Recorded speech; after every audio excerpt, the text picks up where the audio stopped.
NSDL IPOದಲ್ಲಿ ಬರೋಬ್ಬರಿ listing ಏನಾಗಬಹುದು ಅಂತ ತುಂಬಾ ಜನ ಪ್ರೆಡಿಕ್ಟ್ ಮಾಡ್ತಿದ್ದಾರೆ. ಹಾಗಾದ್ರೆ ನಿಜವಾಗ್ಲೂ ನಾವು NSDL IPOದಲ್ಲಿ ಇನ್ವೆಸ್ಟ್ ಮಾಡೋದ್ರಿಂದ ಲಿಸ್ಟಿಂಗ್ ಏನಾಗುತ್ತಾ? ಫಸ್ಟ್ ಆಫ್ ಆಲ್ NSDL ನ ತುಂಬಾ ಜನ ಡೆಪಾಸಿಟರಿ ಅಂತ ಅನ್ಕೊಂಡಿದ್ದಾರೆ. ಹೌದು, ಇದು ಡೆಪಾಸಿಟರಿ ಹೌದು, ಬಟ್ 50% ಗಿಂತ ಜಾಸ್ತಿ ರೆವಿನ್ಯೂ ಈ NSDL ಕಂಪನಿಗೆ ಬೇರೆ ಸರ್ವಿಸ್ ಇಂದಾನೇ ಬರುತ್ತೆ. ಹಾಗಾದ್ರೆ ಆ ವರ್ಟಿಕಲ್ ಯಾವುದು? ನಾವು ಯಾವುದೇ ಒಂದು ಸ್ಟಾಕ್ ಅಲ್ಲಾಗ್ಲಿ ಅಥವಾ ಹೊಸದಾಗಿ ಬರೋ ಕಂಪನಿಯ IPOದಲ್ಲಿ ಇನ್ವೆಸ್ಟ್ ಮಾಡೋಕ್ಕಿಂತ ಮೊದಲು ಆ ಕಂಪನಿಯ ಬಿಸ್ನೆಸ್ ಮಾಡೆಲ್ ಅನ್ನ ತಿಳ್ಕೊಳ್ಳೇಬೇಕು. ಒಂದ್ ವೇಳೆ ನಾವು ಬಿಸ್ನೆಸ್ ಮಾಡೆಲ್ ಅನ್ನ ಕಂಪನಿ ಯಾವ ರೀತಿ ದುಡ್ಡು ಮಾಡುತ್ತೆ ಅನ್ನೋದನ್ನ ತಿಳ್ಕೊಳ್ದೇನೆ ಏನಾದ್ರು ಇನ್ವೆಸ್ಟ್ ಮಾಡ್ತಿದೀವಿ ಅಂದ್ರೆ ನಾವು ಗ್ಯಾಮ್ಲಿಂಗ್ ಮಾಡ್ದಂಗ ಆಗುತ್ತೆ. ಸೊ ಈ ವಿಡಿಯೋನ ಕಂಪ್ಲೀಟ್ ಆಗಿ ನೋಡಿ.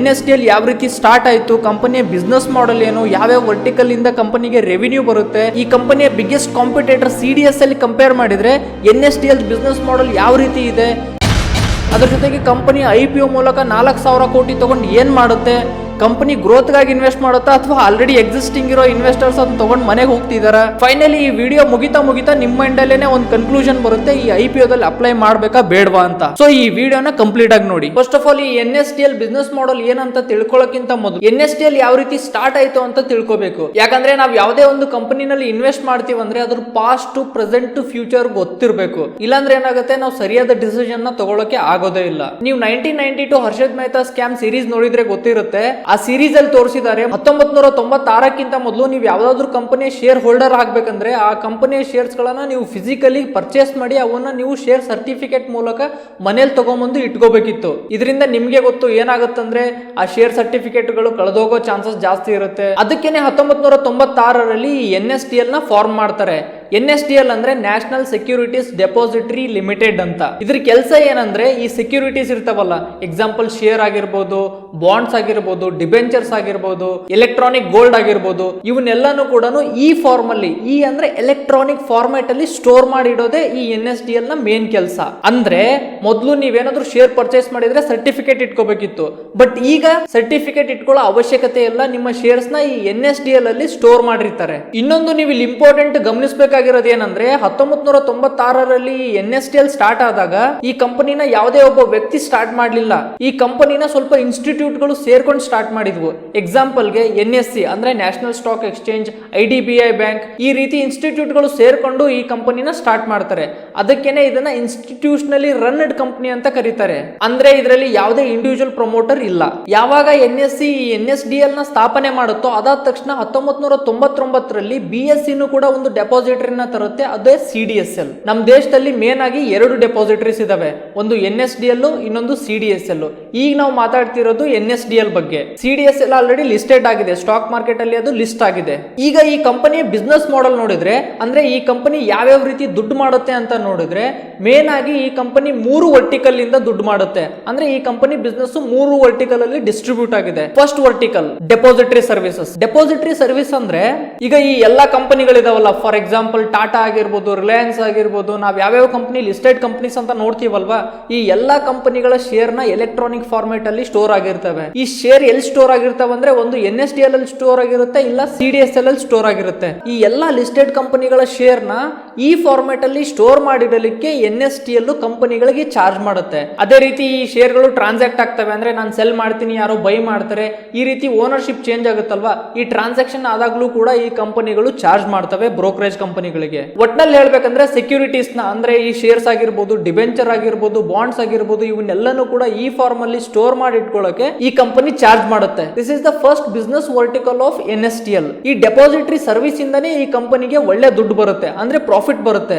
ಇದನ್ನ bread and butter of this company ಅಂದ್ರೂ ಕೂಡ ತಪ್ಪಾಗಲ್ಲ. ಯಾಕಂದ್ರೆ ಈ ಡೆಪಾಸಿಟರಿ ಸರ್ವಿಸ್ ಇಂದ ಈ ಕಂಪನಿಗೆ 43% ರೆವಿನ್ಯೂ ಬರುತ್ತೆ, ಬಟ್ ಪ್ರಾಫಿಟ್ ಎಷ್ಟು ಕಾಂಟ್ರಿಬ್ಯೂಷನ್ ಮಾಡುತ್ತೆ ಗೊತ್ತಾ? ಈ ಕಂಪನಿ ಏನಾದ್ರೂ 100 ರೂಪಾಯಿ ಪ್ರಾಫಿಟ್ ಮಾಡಿದೆ ಅಂದ್ರೆ ಅದರಲ್ಲಿ 91 ರೂಪಾಯಿ ಈ ಡೆಪಾಸಿಟರಿ ಸರ್ವಿಸ್ ಇಂದಾನೆ ಬರುತ್ತೆ.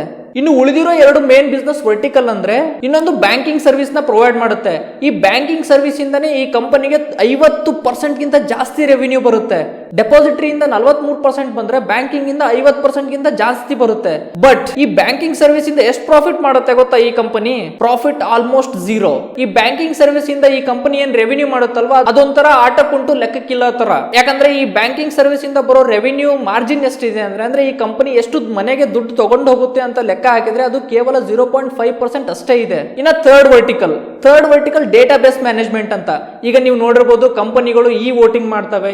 ವೋಟಿಂಗ್ ಅಂದ್ರೆ ಎಕ್ಸಾಂಪಲ್ ಯಾವ್ದೋ ಒಂದು ಕಂಪನಿನಲ್ಲಿ ಮ್ಯಾನೇಜ್ಮೆಂಟ್ ನ ಚೇಂಜ್ ಮಾಡ್ಬೇಕಿರುತ್ತೆ. ಮ್ಯಾನೇಜ್ಮೆಂಟ್ ನ ಚೇಂಜ್ ಮಾಡ್ಬೇಕಂದ್ರೆ ಯಾರ್ಯಾರು ಶೇರ್ ಹೋಲ್ಡರ್ಸ್ ಇರ್ತಾರಲ್ವಾ, ಆ ಶೇರ್ ಹೋಲ್ಡರ್ಸ್ ಗೆ ವೋಟಿಂಗ್ ಮಾಡೋ ಅಧಿಕಾರ ಇರುತ್ತೆ. ಈಗ ಎಕ್ಸಾಂಪಲ್ ಗೆ ಟಾಟಾ ಮೋಟರ್ಸ್ ಡಿವಿಡೆಂಡ್ ಕೊಡ್ಬೇಕಂತ ಅನ್ಕೊಳ್ಳುತ್ತೆ. ಬಟ್ ಡಿವಿಡೆಂಡ್ ಕೊಡ್ಬೇಕೋ ಬೇಡವೋ ಅಂತ ಶೇರ್ ಹೋಲ್ಡರ್ಸ್ ಒಪ್ಪಿಗೆ ತಗೋಬೇಕು. ಆ ಶೇರ್ ಹೋಲ್ಡರ್ಸ್ ಒಪ್ಪಿಗೆ ತಗೋಬೇಕಂದ್ರೆ ಏನ್ ಮಾಡ್ಬೇಕು, ಶೇರ್ ಹೋಲ್ಡರ್ಸ್ ವೋಟಿಂಗ್ ಮಾಡ್ತಾರೆ. ನೀವು ನೋಡಿರ್ಬೋದು ವೋಟಿಂಗ್ ಅಂತ ಮೆಸೇಜ್ ಬರುತ್ತೆ.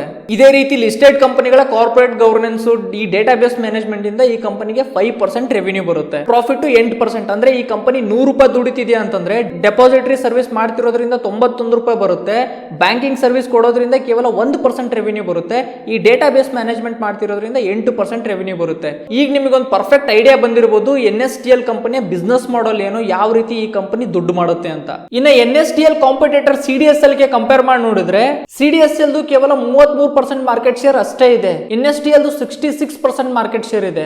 ಅಂದ್ರೆ ಈ ಡೆಪಾಸಿಟರಿ ಸರ್ವಿಸ್ ನಲ್ಲಿ ಇವರು ಮಾರ್ಕೆಟ್ ಲೀಡರ್. ನಮ್ಮ ಇಂಡಿಯಾದಲ್ಲಿ ಕೇವಲ 2 ಡೆಪಾಸಿಟರಿ ಇದಾವೆ, ಒಂದು CDSL ಇನ್ನೊಂದು NSDL. ಅದರಲ್ಲಿ ಜಾಸ್ತಿ ಮಾರ್ಕೆಟ್ ಶೇರ್ ಇರೋದೇ ಈ NSDL ಕಂಪನಿದು. ಬಟ್ ಹಂಗಂದ ತಕ್ಷಣ ಹೋಗಿ ಇನ್ವೆಸ್ಟ್ ಮಾಡ್ಬೇಕಾ NSDL ಕಂಪನಿನಲ್ಲಿ, ನಾವು IPO ನ ಬೈ ಮಾಡ್ಲೇಬೇಕಾ?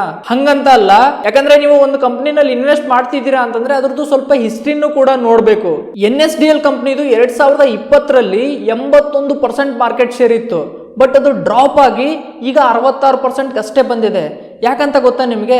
ಯಾಕಂದ್ರೆ 2020ರಲ್ಲಿ ಈ ಕೋವಿಡ್ ಬಂದಿದ್ರಿಂದ ತುಂಬಾ ಜನ ರಿಟೇಲ್ ಇನ್ವೆಸ್ಟರ್ಸ್ ಸ್ಟಾಕ್ ಮಾರ್ಕೆಟ್ಗೆ ಎಂಟ್ರಿ ಆಗ್ತಾರೆ. ನೀವು ನೋಡಿರ್ಬೋದು ಈ ಡಿಸ್ಕೌಂಟ್ ಬ್ರೋಕರ್ಸ್ ಅಂದ್ರೆ ಝೀರೋದಾಗಿರ್ಬೋದು, ಅಪ್ ಸ್ಟಾಕ್ಸ್, ಏಂಜಲ್ ಒನ್, ಇವರೆಲ್ಲರೂ ಕೂಡ CDSL ಜೊತೆ ಮರ್ಜ್ ಆಗಿರೋದ್ರಿಂದ most of the retail investors 2020 ಆದ ತಕ್ಷಣ ಸ್ಟಾಕ್ ಮಾರ್ಕೆಟ್ಗೆ ಬಂದ್ರು. ಇದರಿಂದ ಏನಾಯ್ತು ಅಂದ್ರೆ ಈ ರಿಟೇಲ್ ಇನ್ವೆಸ್ಟರ್ಸ್ ಹೋಲ್ಡ್ ಮಾಡಿರೋ ಸ್ಟಾಕ್ಸ್ ಎಲ್ಲಾನು CDSL ಕಡೆ ಇದಾವೆ. ಇದರಿಂದ ಏನಾಯ್ತು ಅಂದ್ರೆ NSDL ಮಾರ್ಕೆಟ್ ಶೇರು 81% ಇಂದ ಈಗ 66% ಗೆ ಬಂದು ನಿಂತಿದೆ. ಹಂಗಂದ ತಕ್ಷಣ ಇದು ಬ್ಯಾಡ್ ಕಂಪನಿ ಅಂತಾನೂ ಅಲ್ಲ. ಯಾವ ರೀತಿ ನಮ್ಮ ಭಾರತದಲ್ಲಿ ಕ್ಯಾಪಿಟಲ್ ಮಾರ್ಕೆಟ್ ಅಂದ್ರೆ ಈ ಸ್ಟಾಕ್ ಮಾರ್ಕೆಟ್ ಗ್ರೋ ಆಗ್ತಾ ಹೋಗುತ್ತೋ ಅದೇ ರೀತಿ NSDL ಕೂಡ ಗ್ರೋ ಆಗೇ ಆಗುತ್ತೆ. ಇನ್ನು ವ್ಯಾಲ್ಯೂಯೇಷನ್ ಬಗ್ಗೆ ಮಾತಾಡೋದಾದ್ರೆ NSDL ಈಗ 800 ರೂಪಾಯಿ ಅಪ್ಪರ್ ಬ್ಯಾಂಡ್ ಪ್ರೈಸ್ ಕೊಟ್ಟಿದೆಯಲ್ವಾ, ಅದ್ರ ಪ್ರಕಾರ ನಾವು ವ್ಯಾಲ್ಯೂಯೇಷನ್ ಅಂದ್ರೆ P ನ ತೆಗೆದು ನೋಡಿದಾಗ 47 ಬರುತ್ತೆ. ಅಂದ್ರೆ ಕಂಪನಿ 1 ರೂಪಾಯಿ ದುಡಿಯಕ್ಕೆ 47 ಬರ್ತಿದೆ. ಅದನ್ನೇ ನಾವು ಆಲ್ರೆಡಿ ಲಿಸ್ಟೆಡ್ ಆಗಿರೋ ಇವ್ರ ಕಾಂಪಿಟೇಟರ್ ಅಂದ್ರೆ CDSL ಕಂಪೇರ್ ಮಾಡಿದ್ರೆ CDSL P 64 ಇದೆ. ನೀವು ಸ್ಕ್ರೀನರ್ ಅಲ್ಲಿ ಹೋಗಿ ನೋಡಬಹುದು. CDSL P 64 ತೋರಿಸ್ತಿದೆ. ನಿಮ್ಗೀಗ ಮೈಂಡ್ ಅಲ್ಲಿ ಒಂದು ಕ್ವಶನ್ ಬಂದಿರಬಹುದು, CDSL ಗೆ ಯಾಕೆ 64, NSDL ಗೆ ಯಾಕೆ 47 P ಅಂತ?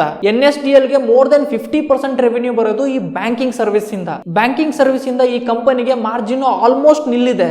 ಬಟ್ ಅದೇ ಡೆಪಾಸಿಟರಿ ಸರ್ವಿಸ್ ಇಂದ ಈ ಕಂಪನಿಯ ಮಾರ್ಜಿನ್ 50% ಇದೆ. ನೀವು ಬೇಕಾದ್ರೆ ಸ್ಕ್ರೀನರ್ ಅಲ್ಲಿ ಹೋಗಿ CDSL ಕಂಪನಿಯ ಪ್ರಾಫಿಟ್ ಅಂಡ್ ಲಾಸ್ ಸ್ಟೇಟ್ಮೆಂಟ್ ಅಲ್ಲಿ ಹೋಗಿ ನೀವು ಮಾರ್ಜಿನ್ ನೋಡಿದ್ರೆ ಗೊತ್ತಾಗುತ್ತೆ. ಇಲ್ಲಿ 60%, 66%, 57%, 58%, 55% ತೋರಿಸುತ್ತೆ. ಅಂದ್ರೆ ಈ ಕಂಪನಿ ಜಾಸ್ತಿ ಪ್ರಾಫಿಟ್ ಮಾಡ್ತಿದೆ ಅಂತ ಅರ್ಥ.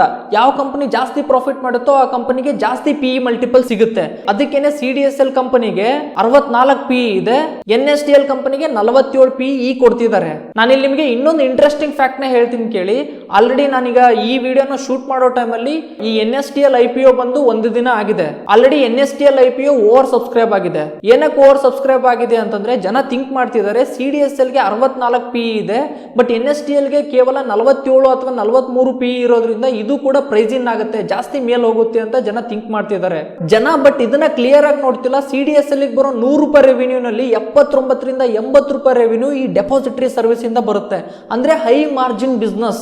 ದಟ್ಸ್ ವೈ ಮಾರ್ಕೆಟ್ CDSL ಗೆ ಜಾಸ್ತಿ ವ್ಯಾಲ್ಯೂ ಮಾಡ್ತಿದೆ as compare to NSDL. But list ಆದ್ಮೇಲೆ ನೋಡ್ಬೇಕು ಜನ ಇದನ್ನ ಮಾರ್ಕೆಟ್ ಇದನ್ನ ಇನ್ನು ಯಾವ ರೀತಿ ತಗೊಂಡು ಹೋಗುತ್ತೆ ಅಂತ. ಕೊನೆಯಲ್ಲಿ ಈ IPO ನಲ್ಲಿ ಅಪ್ಲೈ ಮಾಡ್ಬೇಕಾ ಬೇಡವಾ? ಆಕ್ಚುಲಿ ಅಪ್ಲೈ ಮಾಡ್ಬೇಕಾ ಬೇಡವಾ ಅಂತ ನೀವು ಡಿಸೈಡ್ ಮಾಡ್ಬೇಕು, ನಾನು ಹೇಳಲ್ಲ. ನಾನು ನಿಮ್ಗೆ ಬಿಸ್ನೆಸ್ ಮಾಡೆಲ್ ತೋರಿಸಿದೀನಿ, ವ್ಯಾಲ್ಯೂಯೇಷನ್ ತೋರಿಸಿದೀನಿ, ಯಾವ್ಯಾವ ಕಡೆಯಿಂದ ಇದು ರೆವಿನ್ಯೂ ಮಾಡುತ್ತೆ ಅಂತ ನಾನು ನಿಮಗೆ ಕಂಪ್ಲೀಟ್ ಆಗಿ ಎಕ್ಸ್ಪ್ಲೇನ್ ಮಾಡಿದೀನಿ. ನನ್ಗನ್ಸುತ್ತೆ ಈ IPO ಡೆಫಿನೆಟ್ಲಿ ಓವರ್ ಸಬ್ಸ್ಕ್ರೈಬ್ ಆಗುತ್ತೆ, ಸ್ವಲ್ಪ ಲಿಸ್ಟಿಂಗ್ ಏನಂತೂ ಬಂದೇ ಬರುತ್ತೆ. ಬಟ್ ನಿಮ್ಗೆ ಗೊತ್ತಿದೆ Paytm ಕತೆ ಏನಾಗಿತ್ತು, ಝೊಮ್ಯಾಟೊ ಕತೆ ಏನಾಗಿತ್ತು, ಮಾಮಾ ಅರ್ತ್ ಕತೆ ಏನಾಗಿತ್ತು ಅಂತ. ಏನಂದ್ರೆ ಸ್ಟಾರ್ಟಿಂಗ್ ಅಲ್ಲಿ ಓವರ್ ಸಬ್ಸ್ಕ್ರೈಬ್ ಆಗ್ಬಿಡುತ್ತೆ. ಬಟ್ ಇನ್ನೊಂದು ಕೊನೆಗೆ ಈ 4,000 ಕೋಟಿ ಏನಿಗೆ ಆಫರ್ ಮಾಡ್ತಿದಾರಲ್ವಾ, ಇದು completely offer for sale. Offer for sale ಅಂದ್ರೆ ಆಲ್ರೆಡಿ ಎಕ್ಸಿಸ್ಟಿಂಗ್ ಓನರ್ಸ್ ಯಾರು ಇರ್ತಾರೋ ಆ ಓನರ್ಸು ತಮ್ಮ ಶೇರ್ಸ್ ಗಳನ್ನ ಜನಗಳಿಗೆ ಮಾರಿ ಈ ಕಂಪನಿಯಿಂದ ಎಕ್ಸಿಟ್ ಆಗ್ತಿದ್ದಾರೆ. ಇದು ತಪ್ಪು ಸರಿ ಅಂತ ನಾನು ಹೇಳ್ತಿಲ್ಲ. ಈಗ ನೀವೇನ್ ಈ ದುಡ್ಡನ್ನ ಈ ಕಂಪನಿ ಕೊಡ್ತಿರಲ್ವಾ, ಈ ದುಡ್ಡು completely already existing share holder ಕಡೆಗೆ ಹೋಗುತ್ತೆ. ಈ ಕಂಪನಿ ಗ್ರೋತ್ ಗಾಗಿ ಈ ದುಡ್ಡನ್ನ ಯೂಸ್ ಮಾಡಲ್ಲ. ಎಂಡ್ ಅಲ್ಲಿ ನನ್ನ ಒಪಿನಿಯನ್ ಏನಂದ್ರೆ, ನೀವೇನಾದ್ರೂ ಲಿಸ್ಟಿಂಗ್ ಏನ್ಗೋಸ್ಕರ ಈ ಕಂಪನಿಗೆ ಅಪ್ಲೈ ಮಾಡ್ತಿದ್ದೀರಾ ಅಂತಂದ್ರೆ ಅಪ್ಲೈ ಮಾಡಬಹುದು. ಯಾಕಂದ್ರೆ ಲಿಸ್ಟಿಂಗ್ ಏನಾಗೋ ಚಾನ್ಸಸ್ ತುಂಬಾ ಜಾಸ್ತಿ ಇದೆ. ಬಟ್ ಲಾಂಗ್ ಟರ್ಮ್ ಯಾರ್ಯಾರು ಹೋಲ್ಡ್ ಮಾಡ್ಬೇಕಂತ ಅನ್ಕೊಂತಿದಿರಲ್ವಾ, ವೇಟ್ ಮಾಡಿ, ಒಂದೆರಡು ಕ್ವಾರ್ಟರ್ ರಿಸಲ್ಟ್ ಬರ್ಲಿ, ದೆನ್ ವಿ ಕ್ಯಾನ್ ಡಿಸೈಡ್. ಯಾಕಂದ್ರೆ IPO ಒಂದು ಹೈಪ್ ಅಲ್ಲಿ ಬಂದಿರುತ್ತೆ. ಆ ಹೈಪ್ ಅಲ್ಲಿ ಎಲ್ಲರೂ ನಾನು ಇನ್ವೆಸ್ಟ್ ಮಾಡ್ಬೇಕಂತ ಎಲ್ಲರೂ ಇನ್ವೆಸ್ಟ್ ಮಾಡ್ತಾರೆ. ಬಟ್ ನಿಜವಾದ ಬಣ್ಣ ಗೊತ್ತಾಗೋದೇನಂದ್ರೆ, ಲಿಸ್ಟ್ ಆಗಿ ಒಂದೆರಡು ವರ್ಷ ಆದ ತಕ್ಷಣ end of the day decision ನೀವೇ ತಗೊಳ್ಳೇಬೇಕು. ನೀವೇನಾದ್ರೂ IPO ದಲ್ಲಿ ಅಪ್ಲೈ ಮಾಡ್ಬೇಕಂದ್ರೆ ಡಿಮ್ಯಾಟ್ ಅಕೌಂಟ್ ಬೇಕೇ ಬೇಕು. ನನ್ನ ಡಿಸ್ಕ್ರಿಪ್ಷನ್ ಅಲ್ಲಿ ಡಿಮ್ಯಾಟ್ ಅಕೌಂಟ್ ಲಿಂಕ್ ಇದೆ. ನೀವು ಡಿಮ್ಯಾಟ್ ಅಕೌಂಟ್ ಓಪನ್ ಮಾಡಕ್ಕೆ ₹1 ಕೂಡ ಅವಶ್ಯಕತೆ ಇಲ್ಲ. ಆ ಲಿಂಕ್ ಯೂಸ್ ಮಾಡ್ಕೊಂಡು ನೀವೇನಾದ್ರೂ ಡಿಮ್ಯಾಟ್ ಅಕೌಂಟ್ ಓಪನ್ ಮಾಡಿದ್ರೆ